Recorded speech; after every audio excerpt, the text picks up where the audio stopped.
guys, mag-mini vlog muna ako ngayon. Mini vlog talaga yun. Di ba nga guys, di ba nagkaroon tayo ng bagyo dito? Tapos, yung kuryente namin, nagpa-fluctuate, nag-on and off siya kasi malakas yung hangin tsaka yung malakas yung ulan that time. Siguro, yung last day pa, di ba, yung may bagyo dito. So, syempre, wala kaming flashlight kasi nung may mga flashlight kami, may mga battery siya, pero luma na. Kasi nga, yun pa yung voice si Papa ng time na yun, di ba? So, hindi namin naayos yun yung flashlight kasi hindi naman expected na magpa-brown out, di ba? Buti na lang guys, nakabili talaga ako ng solar panel. Bumili na ako before, pero pinalagay ko sa labas. Tapos bumili pa ako ng additional na buy one take one yun. So, bumili ako, pero hindi ko pa rin napapalagay sa labas. So meron ako dito sa loob ng bahay, dalawa.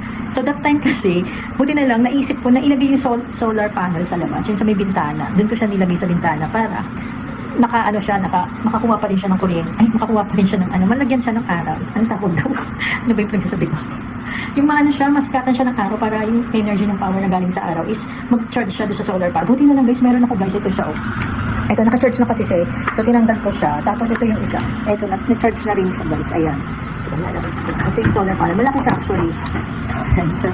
So, siya yung nakatulong sa amin nung time na nag-brown out talaga dito. Actually, sandali lang naman din yung nag-brown out dito. Pero nakatulong siya ng malaki sa amin. So, dito ko na siya nilagay muna sa loob ng bahay para ginawa ko siyang emergency light. Ayan siya guys. So, ang lakas niya, promise. Ito, tingnan niyo, on ko siya ulit guys para makita niyo. Ayan, diba? Tapos yung isa, dalawa na sila sabay ko. Pag inon ko kasi siya, naka-off lang siya Pino-off ko na siya kasi nasa bahay naman siya So, ginawa ko siya talagang emergency light guys. Ang ganda na ito, akitupi yung niya, tatak niya. Ayan. Nasa 500 plus siya, dalawa na siya buy one get one. Tapos may kasama siyang remote na dalawa rin guys. Tapos may mga kasama siya yung panglagay sa labas. Pero hindi ko pa kasi siya napapalagay sa labas. So, andito siya sa loob ng bahay namin. O diba, ginawa ko talaga siyang emergency light yung time na nagkabagyo dito. Oo, kasi sobrang dilim, hindi namin alam na biglang nag-on and off yung kuryente talaga that time. Hindi naman expected na mag-brown out din. Wala akong isip na yun nga, yung biglang ganun, magkakabagyo ganun. Kaya lang, naisip ko na i-charge siya sa bintana at ayan, naging emergency light ko siya ng time na nag-off yung kuryente dito sa amin guys. Ang ganda, ang laking tulong nito guys.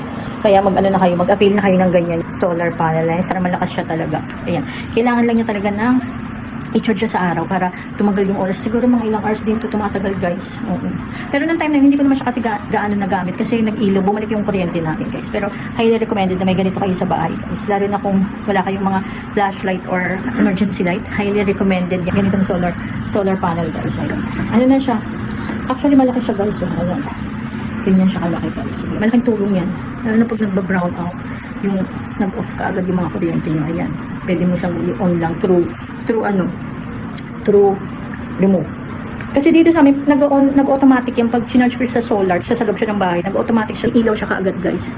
Pero ino-off ko na lang kasi may ilaw lang kami dito sa loob ng bahay. So, in case lang yan, nawalan kami ng kuryente. Kaya, meron akong solar dito. Kahit isa lang yung matira sa akin dito sa loob ng bahay para pag walang kuryente, ayan yung gagamitin ko kaagad. Magsusolar ako guys. Kasi pwede mo siyang hand carry guys. Nung nag-brown out na, dala-dala namin siya dun sa taas. Ayan, dinala namin siya sa taas. Tapos dito sa baba, sa mga kubeta, pwede mo siyang bit-bitin guys. Para siyang emergency light talaga. Yun nga lang kasi, hindi siya di battery. By solar siya, by araw siya. Galing siya sa, yung power niya, yung energy power niya. From the araw talaga. So, okay lang din. Malaking na yan. Malaking budget na matitipid mo guys. Pag may solar kang ganyan, na ilaw. Ayan. Recommend ko lang kasi nagamit ko siya nung nag-brown out dito sa aming bahay. Ayan lang yung aking mini-vlog. Nag-vlog lang ako ng slightly mini. Kasi nga gusto ko i-recommend siya. Kasi nga nangyari sa amin, nag-off yung kuryente dito sa amin. Ayan. Siya yung nakatulong sa amin para lumiwanag yung bahay, diba?